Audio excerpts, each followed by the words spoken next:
When the Islamic warrior Saladin conquered the Crusaders and took control of Jerusalem, all right, he entered into an agreement that the Muslims would protect the Christian churches. And so he appointed two Muslim families. Both of these families had been in Jerusalem for, close to 1,000 years. And each generation has passed down the key. The key. Right. The physical key.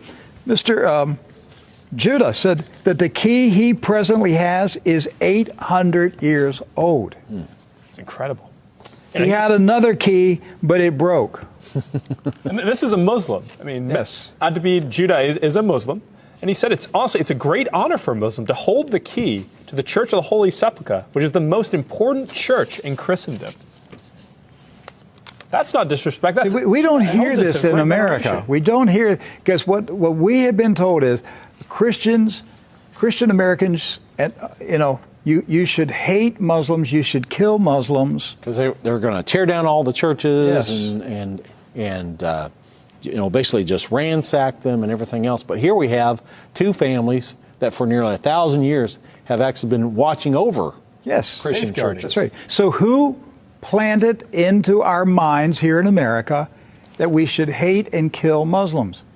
Who planted that thought in our head? Because it came into our society after 9/11. That's correct. So 9/11 was a calculated, planned operation, and it changed everything in our country. And so we were saturated with media propaganda, which who owns the media in this country? So we're saturated with this media propaganda. You Americans, you need to hate Muslims. You need to go to war. You need to send your sons to go kill Muslims. All right? And yet, when you go to the Middle East, you find out that the Muslims, like Christians, are taking care of Christian churches. Yes. Do not hold animosity against Christians or Americans, except in the case where Americans are pushing for war in their countries or trying to take their land. So they've lived together. They've lived together for centuries and centuries. Jews, Christians, and Muslims have lived together for centuries. They were buying and selling. They were trading. They were doing business together. They were building houses next door to each other for centuries. And it didn't change until the Zionists came. Now, see, you say, wait a minute, I thought Zionists are Jews. Not all Jews are Zionists. And not all Zionists are Jews. Right.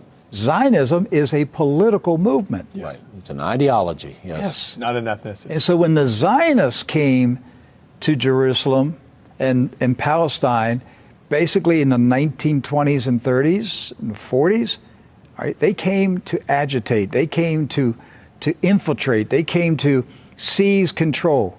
And so they formed paramilitary groups, like Irgun. And that's where Ariel Sharon and Menachem Begin, and these guys were young terrorists. And so there's where the hatred started to come in. The fighting, the animosity, the bitterness. But it didn't start until the Zionists appeared. Jews, Muslims, and Christians were coexisting. Yes. That's right.